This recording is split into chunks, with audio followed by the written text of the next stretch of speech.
یہ جو حدیث عرض کرنے لگا ہوں نا، یہ کئی گرہیں کھولے گی آپ کے ذہن کی، کئی گرہیں۔ حضرت ابو الاحوص رضی اللہ تعالیٰ عنہ نبی کریم کی بارگاہ میں عرض کرتے ہیں۔ بعض اوقات بندہ کچھ باتیں عرض کرتا ہے تو محسوس ہوتا ہے کہ یہ بندہ نہ بڑا اکتا گیا یا بڑا تھک گیا ہے۔ جملے بتاتے ہیں کہ یہ نہ کسی جگہ بیچارہ نہ پریشان ہو گیا اور بڑی پریشانی کے عالم میں۔ حضرت ابو الاحوص رضی اللہ تعالیٰ عنہ عرض کرنے لگے، یا رسول اللہ صلی اللہ علیہ وسلم، میرا چچا زاد بھائی ہے، میں ہمیشہ اس کے ساتھ نیکی کرتا ہوں۔ یہ نسائی کی حدیث، ہمیشہ اس کے ساتھ نیکی کرتا ہوں، وہ میرے ساتھ کبھی بھی نہیں کرتا۔ میں ہمیشہ نیکی کرتا ہوں، وہ کبھی بھی نہیں کرتا۔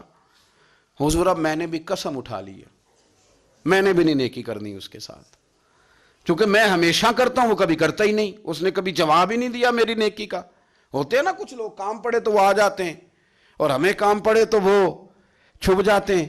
تو کہا کہ میں نے ہمیشہ نیکی کی، اس نے کبھی نہیں کی۔ حضور اب میں نے بھی قسم ہی کھا لی ہے کہ میں نے بھی نہیں کرنی۔ تو ان کے جملوں سے یوں محسوس ہو رہا تھا کہ تھک گئے پیار کر کر کے۔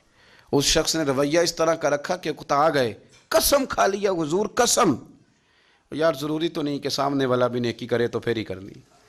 تعلق کئی دفعہ دونوں سمتوں سے قائم نہیں ہوتا، ایک سمت سے قائم ہوتا ہے۔ درویش نے کہا تھا کہ انگ یاری دا پالن اوکھا، جویں تند سوتر دی کچی، ایک کھچے تے دوجا چھڈ دا جاوے، یہ تاں رہندی جے پکی۔ ایک کھچے تے دوجا چھڈ دا جاوے، تاں دونوں کھینچیں گے تو پھر وہ دھاگا ٹوٹ جائے گا۔ انگ یاری دا پالن اوکھا، او جویں تند سوتر دی کچی، ایک کھچے تے دوجا چھڈ دا جاوے، یہ تاں رہندی جے پکی۔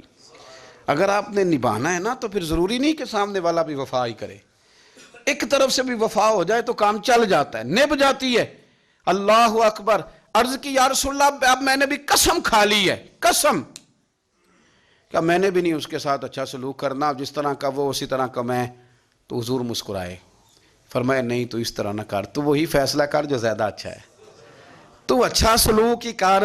اور حضور فرمانے لگے اس طرح کر، قسم کا کفارہ دے دے، تو قسم کا کفارہ دے دے، لیکن سلوک اس کے ساتھ اچھے والا کر۔ تو نے سلوک برا نہیں کرنا، تو اچھا کر سلوک۔ ہم نے نا ساری زندگی سنا ہے کہ الامر فوق الادب، کہ جب حکم آ جائے تو پھر حکم ماننا ہے، ادب۔ پر حضرت صدیق اکبر نے نرالا ہی کام کیا۔ حضور سید عالم صلی اللہ علیہ وسلم ایک صلح کرانے گئے، فرمایا میں دیر سے آیا تو جماعت کرا لینا۔ عصر کی نماز کا وقت ہو گیا، سیدنا بلال حبشی نے اقامت پڑھ دی، صدیق اکبر مصلی پہ کھڑے ہو گئے، اتنی دیر میں حضور بھی آ گئے۔ نماز میں لقمہ وہ دے گا جو نماز میں شامل ہو، ٹوٹیوں پہ کھڑا بندہ لقمہ نہیں دے گا، پہلے وہ آ کے اللہ اکبر کا شامل ہو پھر لقمہ دے۔ حضور آئے، صحابہ نے ہاتھوں پہ ہاتھ مارنے شروع کیے، اطلاع کر رہے ہیں کہ لوگوں حضور آ گئے۔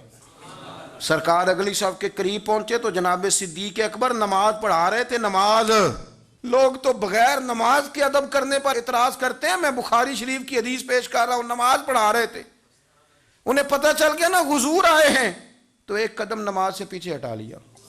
نماز پڑھا کہ میں تے ول ویکھاں، اور میں نکابہ بھول گیا آئی، ہن بھول گئیاں نہیں سب سوم صلاتاں، اکو یار دا فکر پہ آئی۔ حضرت صدیق اکبر نے ایک قدم پیچھے ہٹایا تو حضور نے فرمایا ابو بکر پڑھاؤ نماز۔ پھر دوسرا قدم پیچھے ہٹایا تو فرمایا پڑھاؤ نماز۔ تیسرا قدم پیچھے ہٹایا۔ ہم نے آج تک یہی سنا ہے کہ حکم ہو جائے تو حکم ماننا ہے، ادب۔ لیکن جناب صدیق اکبر 3 دفعہ حکم آیا پر پیچھے ہٹ گئے، حضور مصلی پہ گئے، نماز پڑھائی۔ نماز کے سلام کے بعد نا حدیث میں مختلف حکم آیا، استغفار پڑھو، اللہ اکبر کہو، آیت الکرسی پڑھو، مختلف اذکار آئیں، پر حضور نے آج کوئی ذکر نہیں، کوئی وظیفہ نہیں۔ سلام پھیرتے کہ ابو بکر میں نے جو 3 دفعہ کہا تھا نماز پڑھاؤ تو پڑھائی کیوں نہیں؟ ایک دفعہ نہیں، کبھی کبھی ہم بھی ناراض نہیں ہو جاتے، تینوں 100 بار ہی آکھیا ہے، کہا 3 دفعہ جو کہا تھا نماز پڑھاؤ تو پھر پڑھائی۔ تو حضرت صدیق اکبر رو پڑے، ہاتھ دونوں باندھ دیے، گھٹنے زمین پہ رکھ دیے۔ کیا جملہ ہے، کیا ترتیب ہے۔